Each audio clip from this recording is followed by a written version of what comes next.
We have a lot going on in the headlines today, and I wanted to just take some time to zero in on a few key issues that I thought were particularly interesting and wanted to report on. So we're going to talk a little bit about COVID vaccines and COVID numbers, and then we're going to spin that into the latest stimulus relief talk and what exactly is going on there.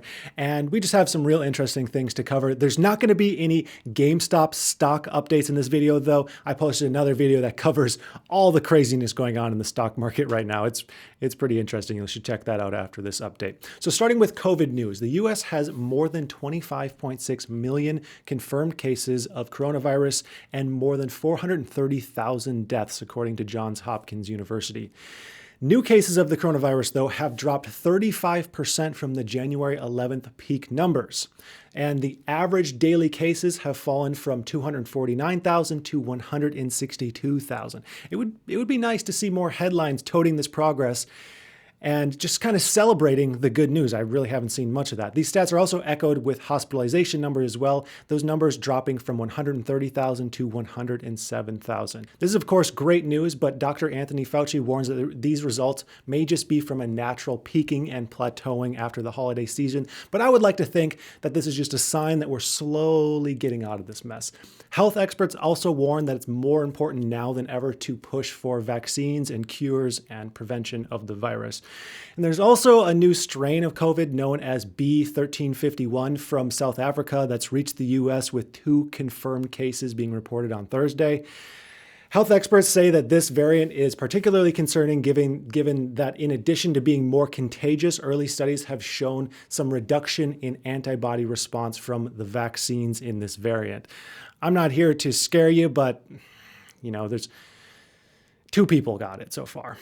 Pro Football Hall of Famer and Good Morning America host Michael Strahan was actually one of the 2 who tested positive for this latest strain. Now, in vaccine distribution news, we're still running into some logistical issues where 16 states have used less than half of their available doses. There's the stockpile of doses, but we just are running into this issue where not enough of them are getting administered as quickly as we had hoped. And among the states, California is actually having such a slow process with the vaccine rollout that they've turned over all of their vaccine operations to Blue Shield.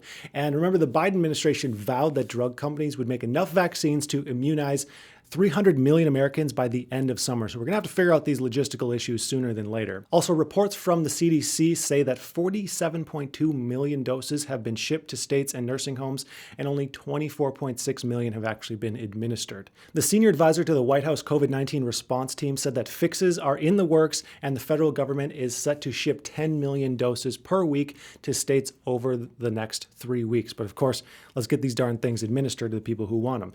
A nationwide survey from the Medical Group Management Association found that 85% of independent medical practices have not received any vaccine yet. Now, before we wrap up this vaccine talk and get to the latest Senate Majority Leader Chuck Schumer stimulus news, let's briefly talk about one side effect that seems to be popping up with the Moderna vaccine. They're calling it COVID arm.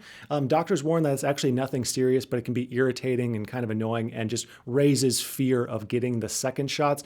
We're not sure yet if patients are going to have the same effects once they get the second part of the vaccine, but they're basically saying it's annoying, but it's nothing to worry about. Now, as I wind down this video, I want to talk about what Schumer has been up to this week and how this is going to shape an eventful week next week for all things stimulus. He began the week with a conference call on Tuesday where he told Democrats that they should be prepared to vote on a budget resolution bill as soon as next week. Following that up, on the Senate floor, Schumer said, quote, "The dangers of undershooting our response are far greater than overshooting. So the Senate, as early as next week, will begin the process of considering a very strong COVID relief bill." In order for this to happen, though, Democrats would have to use reconciliation to bypass the 60-vote legislative filibuster issue in the Senate.